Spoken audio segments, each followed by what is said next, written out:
যে কোনো দোয়াতে আপনি যখন নিজের জন্য দোয়া করবেন, আল্লাহর প্রশংসা দিয়ে শুরু করবেন। দোয়া করার তরিকা শিখেন, অনেকে দোয়া করার তরিকা জান না, সরাসরি আল্লাহর কাছে চাওয়া, নিজের জন্য চাওয়া শুরু করলো। অথবা তারও প্রয়োজন আছে, সবসময় আমাদের প্রয়োজন আছে নিজের, কিন্তু ওর চাইতে বেশি গুরুত্বপূর্ণ ওর স্ত্রী অসুস্থ, ও ছেলে অসুস্থ, দোয়া বিসমিল্লাহ দিয়ে শুরু করেছে, আল্লাহ আমার ছেলেকে ভালো করে দাও। না, এটা তরিকা না, তরিকা না দোয়া করার। দোয়া করার তরিকা হচ্ছে প্রথম আল্লাহ পাকের প্রশংসা করবেন, আলহামদুলিল্লাহ রাব্বিল আলামিন, হ্যাঁ, আল্লাহুম্মা লাকাল হামদ, আল্লাহর প্রশংসা দিয়ে। জি, তারপরে নবীর ওপর সালাতু সালাম পেশ, ওয়াসসালাতু ওয়াসসালামু আলা রাসূলিল কারীম। জি হ্যাঁ, এটা করবেন। আর তারপরে আল্লাহর প্রশংসা হয়ে গেল, আল্লাহর হক আদায় করা হলো, হামদুসানা। নবীর হক আদায় করা হলো, যা আপনার উপর ছিল, সালাতু সালাম পেশ করে, দরুদ সালাম পেশ করে নবীর জন্য দোয়া করলেন, যেন আপনি নিজের জানের ওপর, প্রাণের ওপর, আপনার স্ত্রীর ওপর, আপনার ছেলে অসুস্থ রয়েছে, মেয়ে অসুস্থ রয়েছে, বাপ অসুস্থ রয়েছে, তার উপর আপনি প্রাধান্য দিচ্ছেন রাসূলুল্লাহ সাল্লাল্লাহু আলাইহি সাল্লামকে। এইটা হচ্ছে এর অর্থ, এটা হচ্ছে এর অর্থ। রসুলের জন্য আগে দোয়া, তারপরে দোয়া যখন শুরু করবেন তখন এই করিয়েন না যে আল্লাহ আমার ছেলেটা অসুস্থ আছে, হাসপাতালে আছে, তাকে ভালো করে দাও। হ্যাঁ, আমাদের মুস্তাকিমের ছেলে অসুস্থ আছে, আল্লাহ যেন শফা দান করেন।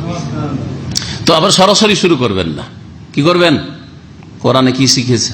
হ্যাঁ, রব্বানা গফির লানা ওয়া লিইখওয়ানিনা আল্লাযিনা সাবাকুনা বিল ঈমান, আল্লাহ আমাদেরকে ক্ষমা করো, আগে আমাদের বলা হয়েছে, তারপরে ওয়া লিইখওয়ানিনা, তারপরে আমার ভাইদেরকে মাফ করো। দোয়াগুলি গভীরভাবে কোরআনে চিন্তা করে দেখবেন। আর একটি দোয়া বলি, রব্বিগফিরলি ওয়া লিওয়ালিদাইয়া, বাপ মায়ের হক আল্লাহর পরে বললাম, তাই না?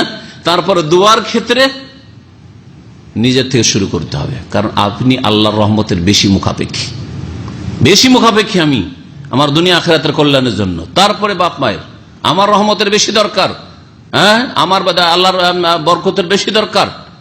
সুতরাং রব্বিগফিরলি ওয়া লিওয়ালিদাইয়া, আল্লাহ আমাকে মাফ করে দাও, ওয়া লিওয়ালিদাইয়া, এবং আমার মাতা পিতাকে মাফ করে দাও, ওয়া লিমান দাখালা বাইতিয়া মুমিনা। নবী আলাইহিস সালাম এইভাবে দোয়া করেছেন। জি হ্যাঁ, তার নিজের থেকে শুরু করবেন দোয়াতে। শেষখানে যখন শেষ করবেন, আবার আপনি সেখানে নবী সাল্লাল্লাহু আলাইহি ওয়াসাল্লামের উপর দরুদ সালাম, সাল্লাল্লাহু নবিয়্যিনা মুহাম্মদ, এইভাবে, অথবা সুবহান রাব্বিকা রাব্বিল ইজ্জাতি আম্মা ইয়াসিফুন ওয়া সালামুল আলাল মুরসালিন আলহামদুলিল্লাহ, এইভাবে আপনি যখন কোনো বালা মুসিবত আসবে, আপনার উপর বালা মুসিবত আসবে, অথবা ভুল করেছেন, গুনাহ করেছেন, আল্লাহর কাছে ক্ষমা চাইছেন, তওবা করছেন, মাগফিরাত চাইছেন, দুটোকে দুটো ক্ষেত্র করা যেতে পারে, 11 হয়ে গেল। কি করবেন? নবী সাল্লাল্লাহু আলাইহি ওয়াসাল্লাম বেশি বেশি দুরূদ পেশ করবেন। নবীর জন্য বেশি বেশি যদি আপনি দোয়া করেন, সালাতু সালাম দরুদ সালাম মানে কি?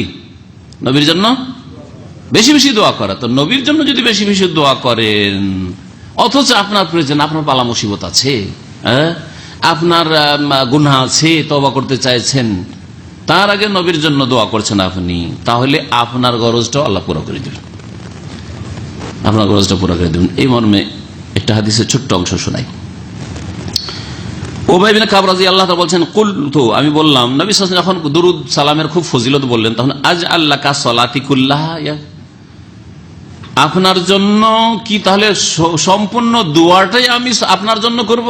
আমি দোয়া করতে গিয়ে আমার প্রয়োজন, আমার ছেলে মেয়ের প্রয়োজন, কিন্তু যত ফজিলত শুনলাম সালাত সালামের, সালাতের, দুরুদের, তাহলে পুরো দোয়াটাই কি আমি আপনার জন্য করব? শুধু সালাত পেশ করব, এই দিয়ে আমার সব খরচ পুরা হবে? তখন বললেন, এজান তুকফা হাম্মুকা ওয়া ইয়াগফিরু লাকা যামবুকা বা ইউগফারু লাকা যামবুকা, মাজহুল করে পড়লেন, বা ইউগফারু লাকা যামবুকা। তুকফা হাম্মুকা, যদি তুমি তোমার দোয়াতে পুরোটাই দুরূদ পড়ো, তাহলে তোমার দুশ্চিন্তা দূর করার জন্য যথেষ্ট হবে, বালা মুসিবত দূর করা যথেষ্ট হবে। ওয়া ইউগফারু লাকা যামবুকা, আর তোমার গুনাহ মাফ করে দেওয়া হবে, তোমার গুনাহ মাফ করে দেওয়া হবে। তাহলে গুনাহ হয়েছে বুঝতে পারছেন, আর সবসময় গুনাহ হচ্ছে, বেশি বেশি দুরূদ সালাম পেশ করলে গুনাহ মাফ হয়। হাদিস রয়েছে তিরমিজিতে এবং হাদিস হাসান।